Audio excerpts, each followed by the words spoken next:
Esta pintura criada por Adolf Hitler é considerada sua obra mais perturbadora.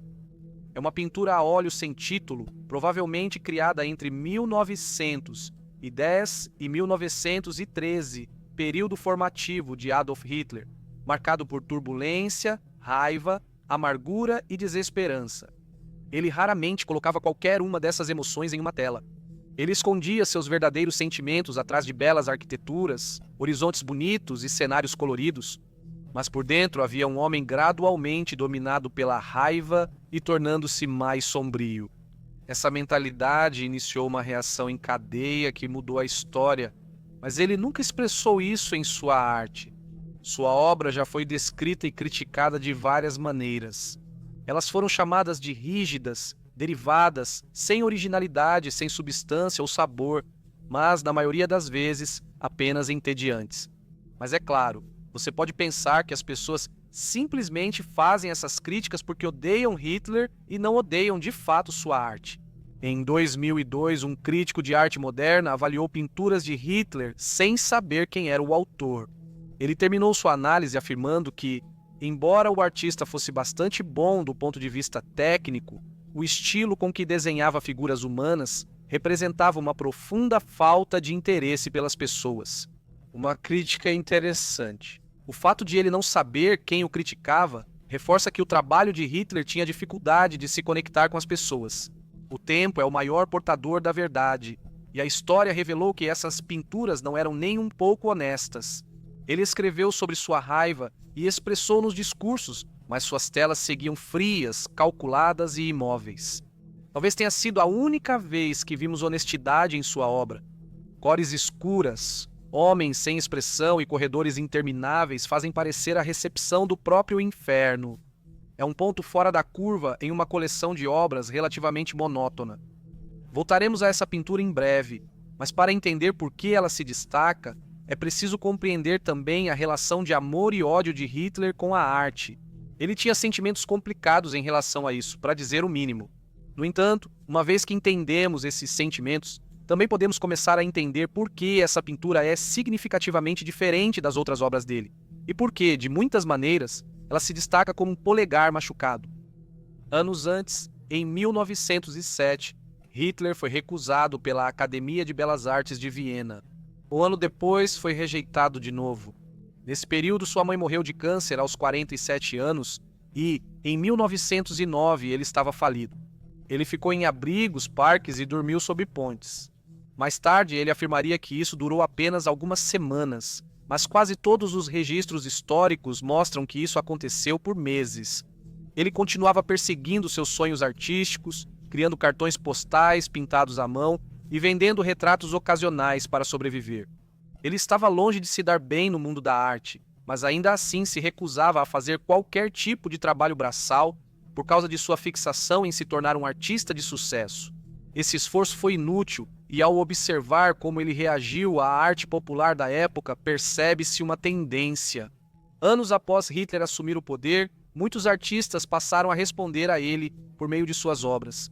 Pablo Picasso criou Guernica em janeiro de 1937.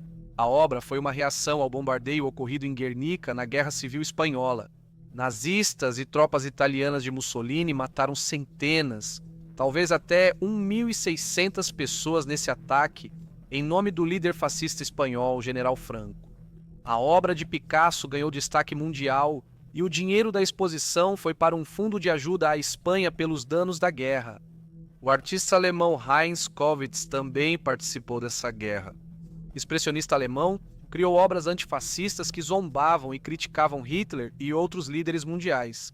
Ele também criou uma obra após o bombardeio. Ele e Picasso não foram os únicos artistas a responder.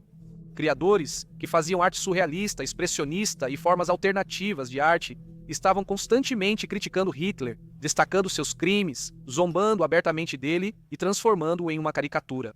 É seguro afirmar que Hitler desaprovava isso e, no fim de 1937, os nazistas organizaram a Exposição de Arte Degenerada. O próprio Hitler fez um discurso um dia antes da abertura, onde declarou uma guerra impiedosa contra tagarelas, diletantes e trapaceiros da arte. Na exposição, 650 obras banidas de outros museus alemães foram exibidas da forma mais desfavorável possível. As obras de Picasso receberam destaque e críticas, e Heinz Kovics, já citado, também participou da exposição, chegando a escrever uma carta aberta a Hitler. Ao fim da carta, ele afirmou: Guernica, campos de concentração e guerras religiosas. O que a arte alemã pode criar nessa dança da morte da cultura humana, além de brandir o chicote contra a marcha forçada rumo à barbárie. A arte sempre se opõe à tirania e defende a liberdade.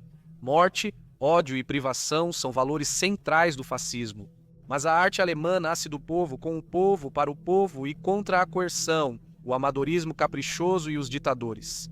O verdadeiro artista só quer ser reconhecido por uma Alemanha que os maiores artistas alemães almejam, uma verdadeira república democrática popular da Alemanha, porque, para nós, isso significa liberdade de pensamento, liberdade criativa e liberdade artística. Pouco depois disso, Kovics se juntou à Guerra Civil Espanhola e, em menos de um ano após escrever essa carta, ele estava morto.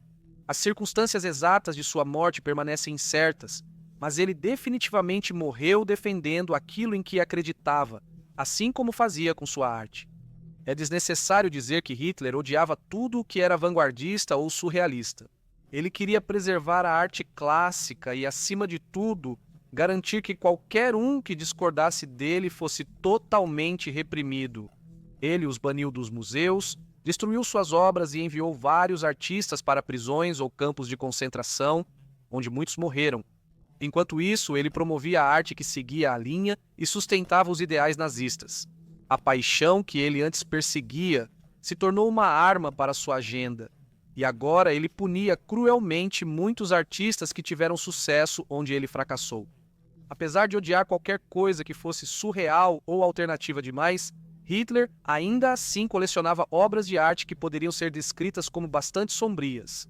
Esta é uma pintura conhecida como Ilha dos Mortos, de um pintor suíço chamado Arnold Böcklin, uma obra relativamente assustadora.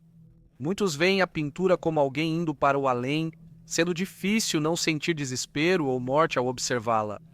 É uma obra solitária e um pouco mórbida que Hitler adorava.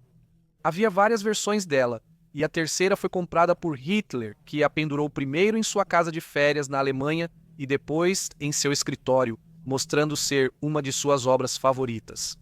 E essa não foi a única vez que ele se sentiu atraído por arte que poderia ser considerada sombria ou assustadora.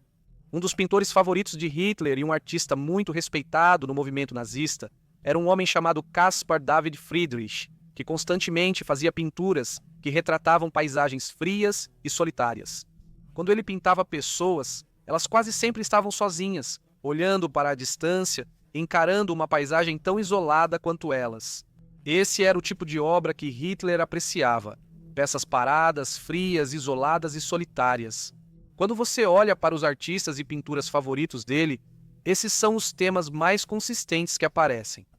Então ele não se importava se uma pintura era sombria, escura ou assustadora, e na verdade parecia gostar ainda mais quando era assim.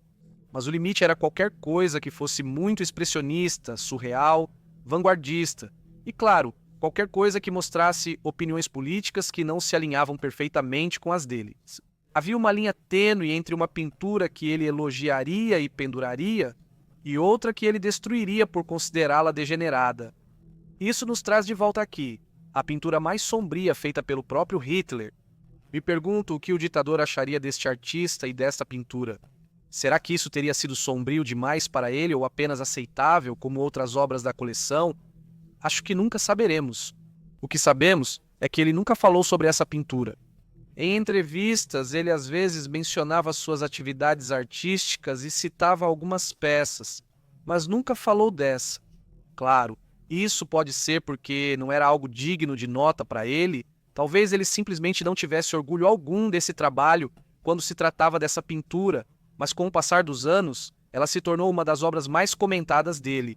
E, em 2017, ela foi realmente exibida em um museu na Itália.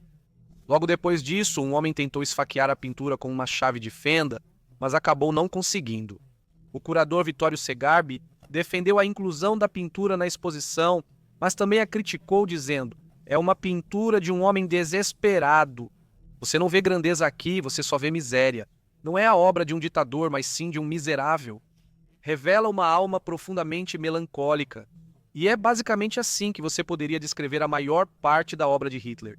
Coleção de pinturas de um homem desesperado.